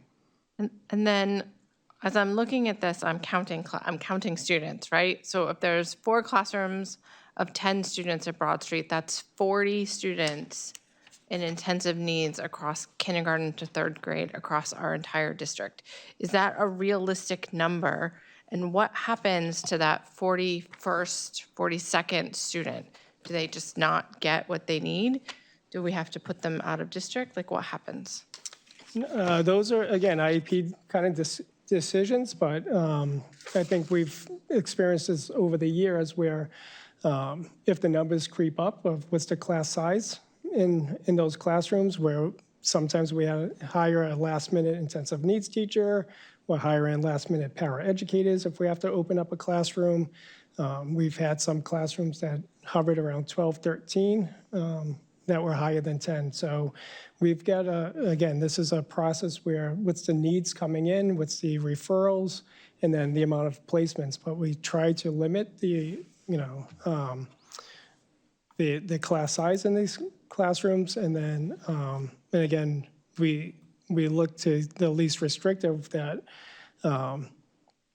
if a student needs an out-of-district placement, that might be, again, an IEP decision, but we also know that we don't want an out-of-district placement if we can do something in-house. Right. So is 40-ish a reasonable number given our current population? That's what we currently have. We have exactly 40? We actually, I added up earlier. I think we're at 37. Okay. Thank you. Mr. Johnson, then I have a comment. Yeah, and so that opened up actually a two-prong. My concern right now would be the what's being put on the staff and the teachers at Broad Street if we're seeing this level, especially the difficulty of inclusion if everyone's in one school. So, for example, the art class that students can go into, well, now you have that many more students in, whereas if it's at 2 schools, it's a little less on those teachers to be bringing those students in. So that would be my big concern with it being one school. And then my other question, which I just thought of, was with our numbers being at 37, with this, we're not looking to bring in any students that are out of district?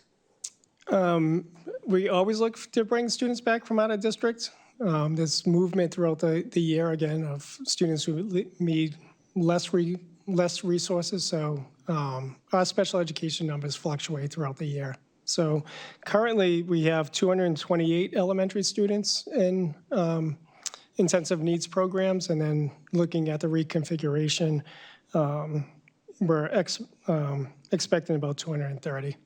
So the numbers were same numbers that we're looking at next year. I want to point out, I don't know, I just want to point out that I feel like because we have to make decisions about students based on the funding that we have, that we are between a rock and a hard place, between what we are given, what we are asking, and ideally what we would want. And I think when we're talking about special education, I think every single thread that you could follow with every single student can highlight the exact systemic issues that are happening within our nation, within our government, within how we budget, with how we prioritize based on whatever the whim of leadership is.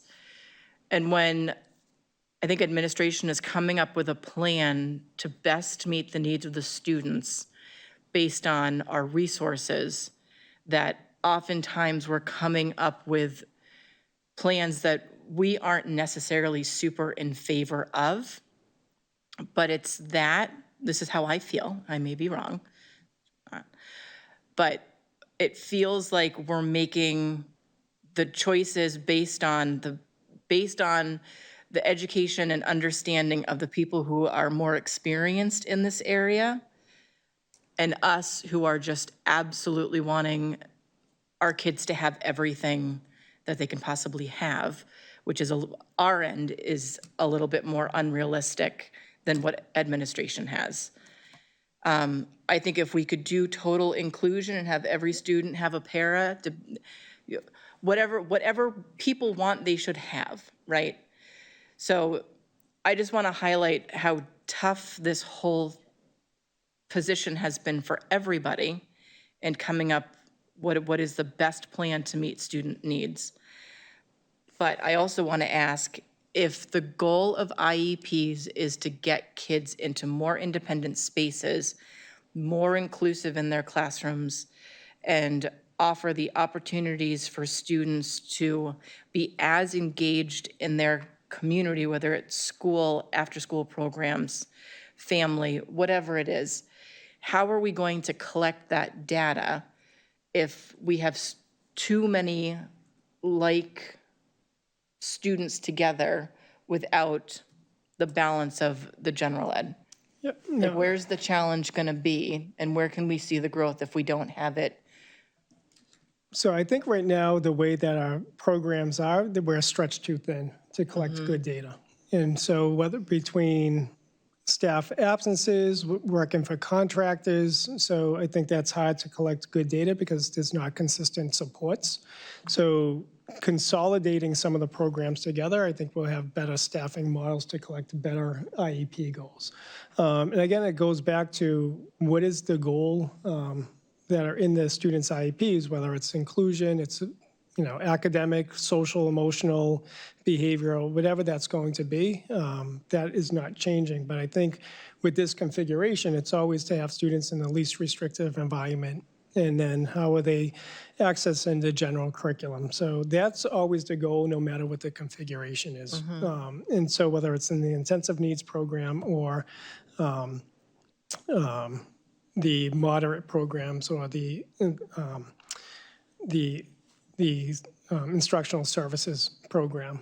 So that's the goal, but right now, when we're talking about why we're spending so much in contractors, it's because we're stretched too thin.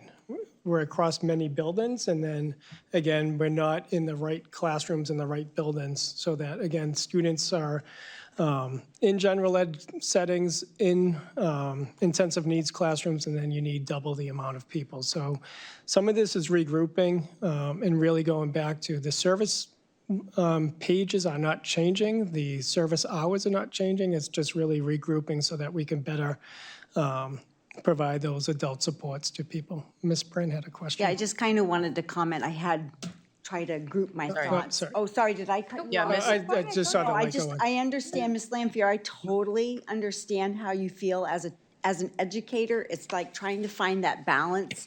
We did in my district currently, we had an occupational therapist quit because she had to travel between like the five different elementary schools, and we have a new person this year, and I think he's getting ready to quit too for the same reason. So one of the advantages, as you said, of, having more classrooms together is that it's easier to provide those services for kids. I know even at my elementary school, we try, we only have 5 elementary schools in my town, but we have a special program at our school, for example, for kids with dyslexia, and I have a colleague on my grade level where literally at 9:15 every morning, half her class leaves. They come in for morning meeting, and then they go, and they don't come back until we have math in the afternoon. But we needed to be able to do that program at our school because it was the service model that best worked for those kids. And we get kids from all over the district in our building for that. So it's hard because you do want to be able to include all, I've had a blind student. We do our best to try and include every student, but we also need to be able to meet their needs as best as we can as educators. So that's, again, we're stuck between a rock and a hard place for these things. Ms. Lewis? Thank you. So I have more of a comment on this. I feel like inclusion is becoming more of a metric versus it being a sense of belonging. I know that we're talking about the needs of the child, right? So we're spending more money, right? Again, I'm going to go back to what I said earlier about making sure that kids are involved, right? Having the access to those opportunities. When we start talking about throwing inclusion as it being something that's measurable, I don't think that that's acceptable. I think it's more so it being that the student is feeling that they belong. So I just wanted to throw that out there. Thank you. Yep, I totally agree. So again, Sorry, I have one more question, and I want to speak to Ms. Lamphier's, what you were sharing about the fear of institutionalization. I think those of us who have worked in juvenile justice and many of these service agencies have seen kind of I call it the pirate ship of we go from one end to another. And it feels like there's no rhyme or reason for it. It's the whim of whoever's at the front of the ship. But I think when we're talking about students like your son, is you have a whole team of people here who hear what you're saying and understand and are doing our best to get everything accommodated. Going back to Ms. Raymond's point about kind of the best ratios is that 3-to-1, is that 1/3. I wonder, and I know you guys have already done a lot of work, but if we want to stick to like that 1/3 model, we have 9 elementary schools. How unrealistic would it be to have 1/3 of the schools have these programs? Or is that how it's set up when you look at kind of not just the intensive needs, but the whole spectrum of needs? yeah, so the intensive needs programs are only in a few schools. They're not in Right. every school. There's no programs in Fairgrounds Elementary, Ledge Street, Mount Pleasant, Dr. Crisp. Going off. Charlotte? Nope, Charlotte has programs. So programs where transition away from Amherst, there'll be only 1 classroom next year at Amherst. That'll be a medically fragile classroom. So we'll be moving 2 classrooms out of Amherst next year.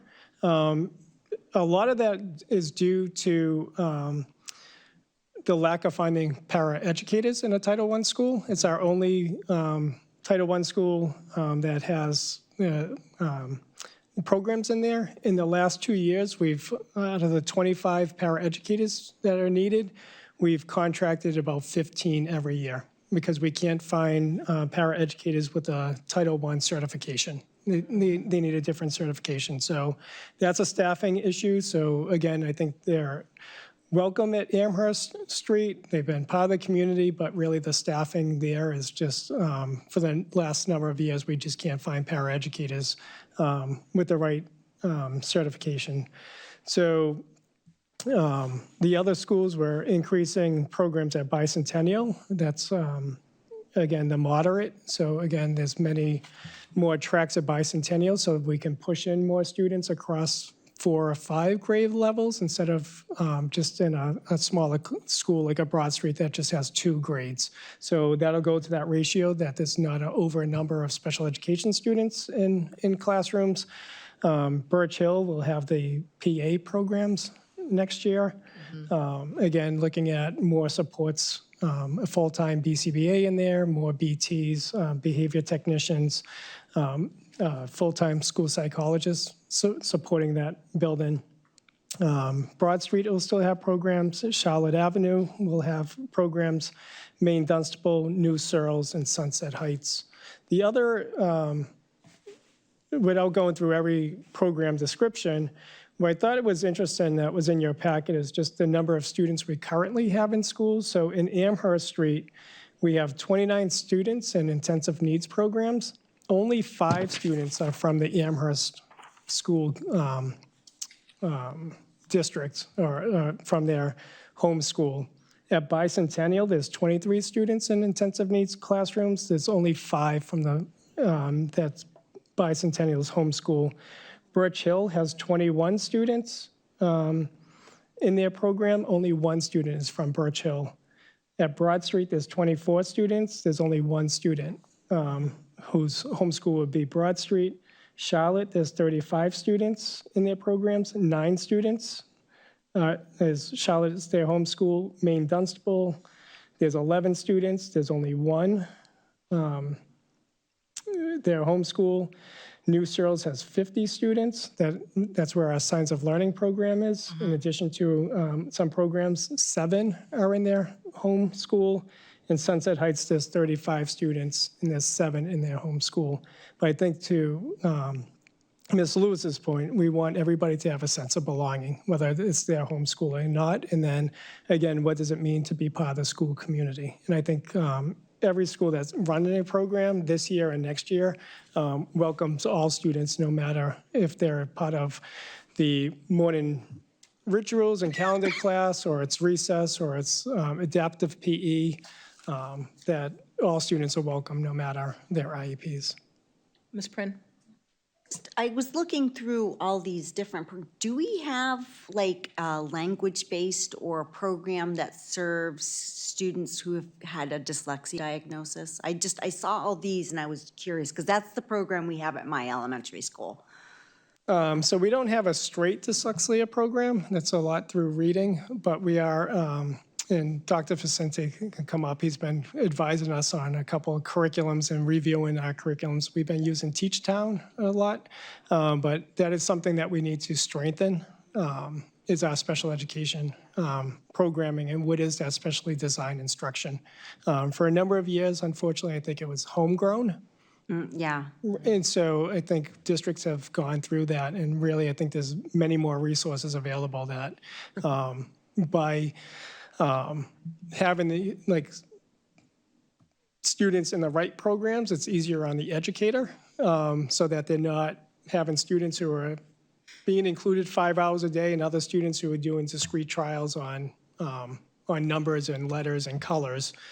So by, again, regrouping students with liked needs, I think it'll be easier to run a full curriculum.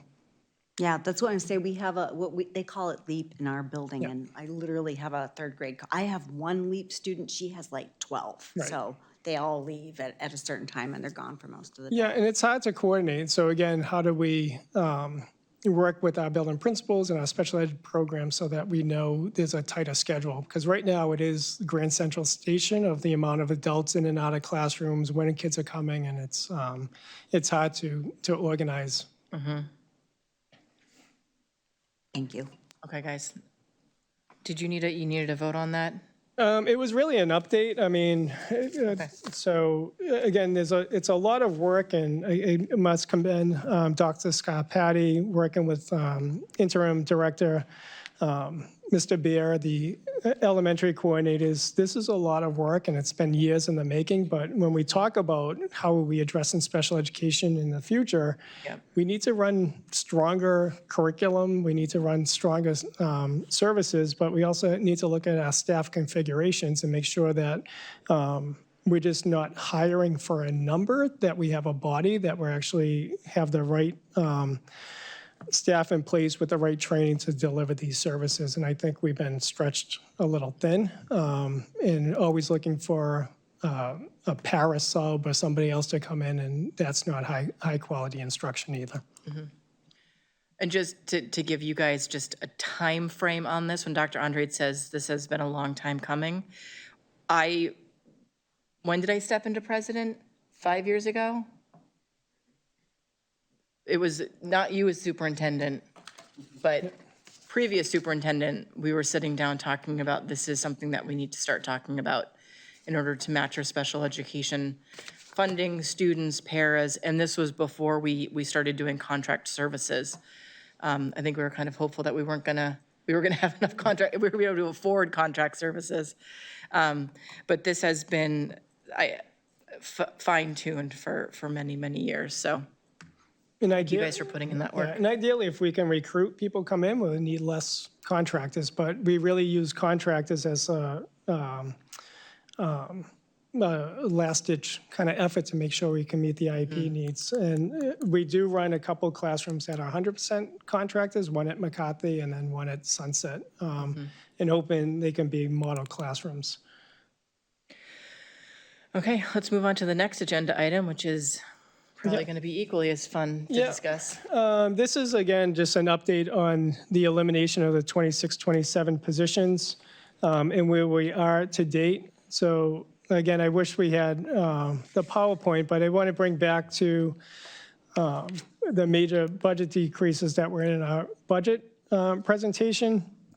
So for a 6% ask to the Board of Aldermen, or to the Board of Education at the time, we were looking at the elimination of 56 positions. It was 21 teachers, 18 paraeducators, or behavior specialists, 6 clerical, 2 TAs, 5 coaches, and 4 administrators. Transportation was a reduction of $450,000, and contract services was a reduction of $1 million. So then I also, we had a presentation by high school principals in changing the high school schedule. And they talked about their guiding principles to be to protect the learning and access to required courses, preserve graduation pathways, minimize disruption to student schedules, and maintain a safe supervision and reasonable class sizes. So there was potential changes to the teachers. The teachers would teach 7 sections each year. One semester, they would have 4 classes. One semester, they would have 3 classes in a study hall and cover a study hall. Class sizes would remain similar to what they are currently. In contractual language, no more than 4 preps and 1 planning block each day equal to the academic block. And so they gave us an example of what that changed from a 4-block schedule to the proposed 5-block schedule. So with 16 teachers in the 4-block schedule, they were only teaching 6 classes, and that was 96 sections. In the 5-block schedule, 14 teachers are teaching 7 classes, and we offer 98 sections. So we're still able to offer all the sections in the program of studies with an addition of 2. So what that ends up happening in the proposed 5-block schedule, we're gaining 2 more section, and we're able to cut 12, so we gain 2 more section with the elimination of 2 teachers. Does that make sense? So the impact on the personnel just at the high school level, and we've run the numbers with both high schools already. So running the full program of studies and the full offerings, we're eliminating 4 ELA teachers, 4 math teachers, 3 science teachers, 4 social studies teachers, 1 business teacher, 2 French teachers, 1 in-school suspension teacher, 1 computer teacher. There was a handful of Latin sections that will be eliminated. And then for administrators, we have a shared service with the city now, so we're eliminating the director of IT. We're eliminating the director of Title I. We'll assume that through other admin positions. And then we'll be going down 2 administrative assistants and 5 instructional coaches. So those will be the eliminations at the high school. But again, I just want to reiterate, we actually have the same amount of sections being offered next year as we're offering this year. So with those reductions, the same amount of offerings for students will happen.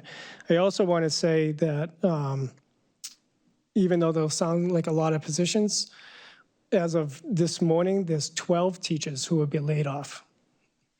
All the other teachers actually went into other positions that were either retirements or people resigning. So, so it is a change, but most people, and then over the course of the next week, or next 2 weeks, we might be able to recall other teachers due to other resignations or people transferring. So those are the updates on the elimination of positions. Raymond. Thank you. You know I have questions. I always have questions. I was intending not to see you So for a does hot this second. mean we are no longer offering Latin? So it's low subscription. So Right, I know there's- we're not a so- popular class so, anymore. Yeah, so there would be no more Latin. No more Latin. What about French? I see 2 French teachers. I had heard out in the community that we've lost our French teachers for the middle schools as well. So the so there's a French teacher moving to the middle school. So the subscription, the course requests are extremely low. So right now, there's 1 teacher that has 27 students in 3 sections. Okay, so that's not enough students per section, right? Like, That's 1 section. That should be 1 section. right, That's you 3 can't sections. have, 9 kids per section or. Correct. So a lot of the language is due to low students signing up for the classes. So I just want to be very clear that middle school student in Nashua, we are going to continue to have French and Spanish as an option to families as they're choosing their courses for middle school. Yeah, so, but again, at the middle school, there's been low subscriptions in French. Students are choosing Spanish. If students choose not to take French and we discover that the community doesn't want French anymore, that's, to me, a very different discussion than we're gonna lay off the only person who teaches it and, the overwhelming demand for it is not going to be met. Like, do you know what I mean? It's two different, coming at it from 2 different sides. Like Latin, I would prefer if we said, hey, we only have 10 kids out of, 5,000 who want to take Latin. Maybe we should not offer Latin and instead we should offer more robotics because we have 57 kids asking for robotics, right? Those are the kinds of questions that I would rather, discussions I'd rather have going in than at the back end finding out that we've made a budgetary decision and not talked about what that means. So no more Latin, yes, French. Yeah, and again, yeah. If the I- subscriptions increase and then the needs go up, and that's what we look at with the high school always comes in late with the changes or their hirings because they need to get the course requests in, then they build their schedule, and then we look at the staffing requirements. So high school is always difficult to predict because it's based on student request. Right, but the students request their stuff at the end of February, so you would think that there would be, March, April, May, and June to figure that out. So that's what we look at, the total number of requests that comes in, then we divide it by 25, how many sections that we have to run, and then how many teachers. So, And so will we, based on all these new changes, will families find out what their kids' schedules are before, the week before school? so then you have to put it into the master schedule, and then build a schedule, and then make sure there's no conflicts. So that takes longer, so you can have the course request in of how many sections you may need, but then you have potential conflicts because AP Physics and AP Chemistry Or offered at the same time, I know. same we time, went and through then you that. can get the only certain things or what offsets music. So then you have to build the master schedule, and that takes a lot of time, but Yeah. We call that a PITA. yeah. figure it out. Okay. Okay. All right, So- thank you. I'm relieved to hear that the rumors were not true and we are still offering. Yep, so again, it goes back to course requests coming in. All right, well, thank you for that update. Rob had We're just having a ball tonight, aren't we? Oh, sorry. Just a quick note, with the loss of, language areas and the demand of language being down for the French and the Latin, I do know that most colleges still require a certain amount of language credits Yes. going in. Yes. So again, we've worked closely with the high school administration to make sure that, again, when we looked at the changes, that students would have a pathway to graduation, meet all their requirements. Okay, And also past graduation college requirements that yes. go beyond. right. There's high school What our high school graduation requirements requirements are. and there's college graduation requirements. And depending on what school you're looking at anyway. Okay, so let's wrap up that conversation. We have no liaison reports. JSSBC was canceled last week. That's my update. I was all worried I was going to miss it. I know. There wasn't a big enough agenda. This brings us up to our second public comment. Ms. Prin, with your enthusiastic. Thank you. Okay, Mel Moran. It's fine, it's my thing. Let me know when you hit the timer. Oh, Melbourne Moran, 15 Lamb Road. I'm gonna try to pick up where I left off. okay. Back to the special education reconfiguration. The reconfiguration materials described intensive needs programs, moderate needs programs, intensive service programs, and social emotional behavioral programs. But if the district cannot consistently implement and document a current IEP for one child, how can parents trust that a larger special education reconfiguration will be implemented with fidelity across multiple schools, multiple programs, and multiple staffing models? The board materials describe program caps, staffing ratios, behavior technician, BCBAs, paraeducators, program coordinators, shared LEA support, and movement programs across schools. That is a major operational shift, but the question should not be only how many rooms, how many staff, how much money. The first question should be what safeguards will ensure that every child's IEP is actually implemented as written during and after this reconfiguration. Brings me back, it's not how parents want the IEP implemented, it's about how it is written, how the team has agreed upon it, and implementing it as legally required. For example, right now, my daughter has lost at least, as of last week, 145 hours of para support that has not been offered by this Nashua School District. How can one child not have those logs kept for her IEP, and then you're going to reconfigure the entire district to meet even more in-need IEP requirements? And we had someone here who apparently is being hired who trained these people. Also, she just mentioned the elementary schools were part of it. As of last week, I don't know when this training happened, but it certainly wasn't as of Thursday last week, my daughter has text-to-speech in her IEP plan. The special ed coordinator and the classroom teachers specifically said that there has been no written instruction the entire school year in her class that would require text-to-speech. No, that's insane. The district person put their hands up and just gave up. And also, if anyone's thinking about, oh, this is just some parent who's angry, I've requested and they were recorded. This is not like a you can mince words type of thing. This was surreal. I'm a forensic social worker. I do this for a living. I'm an GAL. I get appointed as an educational surrogate all the time. My wife's a former educator. My daughter's godfather is an attorney. And we brought colleagues of mine who are educational specialists in this part of the team. We ripped them apart, and we're going to continue to do it until it's implemented by the law.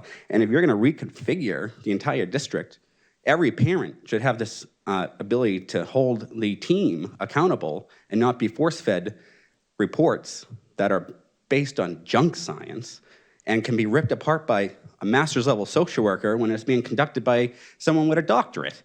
It's insane, and you guys should do better. And by you guys, I know you guys don't manage the district, but the district should do better. Thank you. Thanks, Mal. Chesley?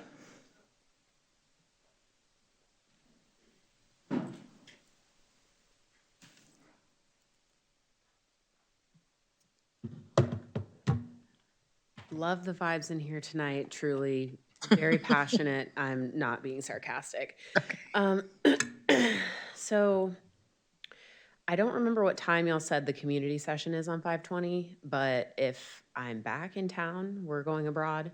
If I'm back in town, I will be there. It is likely I will not be there, but know that I'm thinking of you all. And I just wanted to put out there, I'm hoping that since y'all are really interested in the community's input, that we try really, really hard to recruit people to go to this. I'm gonna try really hard. I don't know if y'all have the ability to put up signs in front of the schools. Can you email people who are already part of the district? Obviously post on social media, stuff like that. Because I definitely wouldn't assume that anyone who isn't at the event does not care or does co-sign onto the Harriman study. I think most people hate the Harriman study. I'd love to listen in or participate in conversations about redistricting. Obviously, I would bring that up at the community session if I were there, but otherwise, I'm wondering if this group is going to have any public discussions about that reasonable next step in our elementary school planning. And then I know this is not a Q&A, but I will just ask the question that I was thinking while Dr. Andrade was talking about all of the programs at the elementary schools for the special ed, and how there were, say, like 50 kids at New Searles, but only 7 kids from the homeschool, and 30 kids at this other school, but only 5 from the homeschool. And none of them seem to quite equate the number of kids in the program. So where are all these kids coming from? Are they like out of district placements that are coming into Nashua? Or is it that like literally everybody's swapping across the district? How is that? That doesn't sound efficient, but I don't know much about that. I just thought that was confusing. And I'm just coming to all these meetings, like, it makes me sad. I feel that we have so many problems, and I don't know what we're gonna do to get ahead of, it feels like falling dominoes. And what's gonna be left for today's kindergartners in the high schools if our budget issues keep happening? What can we do to get ahead of it? I don't know. I'm here to help. What can the community do? I don't wanna send my kids to charter or private schools. I want them to go to New Searles. I want them to have a full education in Nashua. I'm just sad. So that's where I'll leave it today. I think we get a bunch of dittos from us. Yeah. Thanks, Chesley. All right, so we are at board member comments, and then after board member comments, we do have a non-public that we need to go into. After board member comments, we can wrap up. After board member comments, we'll wrap up the public part of the meeting. Dylan can head home.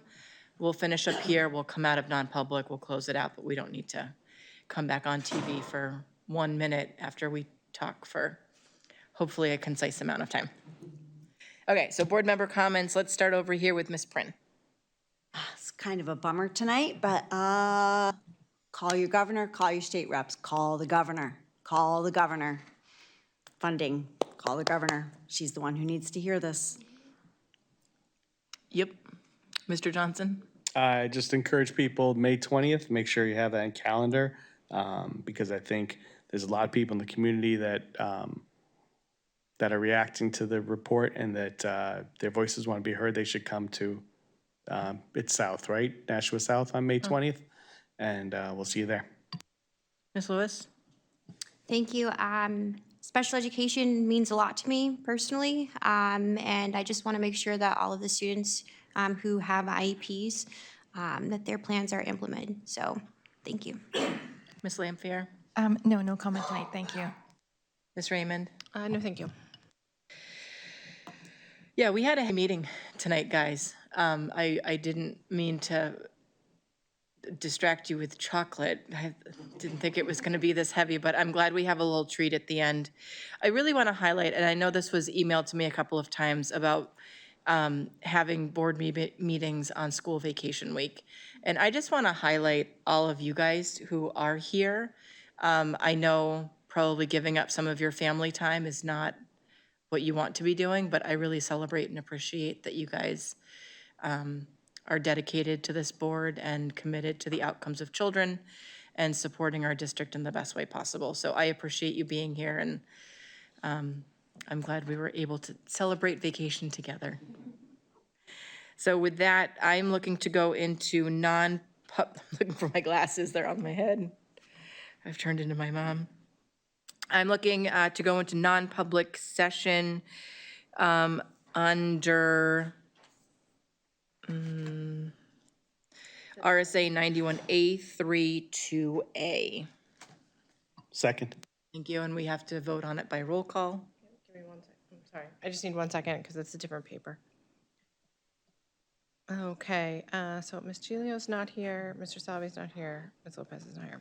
All right, I'm going to call the roll and vote yes, but I'm also going to ask that we have a little tiny recess so I can use the ladies' room before we actually do. Yeah, and non-public. Dylan will want to wrap up and get out there, so Okay. once we go into non-public, we'll take a quick 5-minute recess. All right, so on the motion to go into non-public under RSA A32A, which for people who don't remember, it is on the agenda at the end to tell you what that means.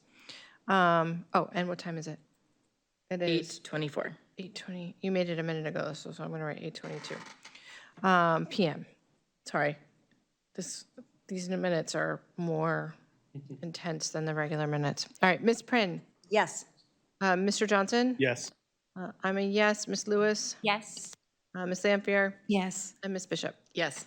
Okay, so we are in non-public. Oh, wait, I did it wrong. I think it was fine. We're in non-public now at 8:24. Yes.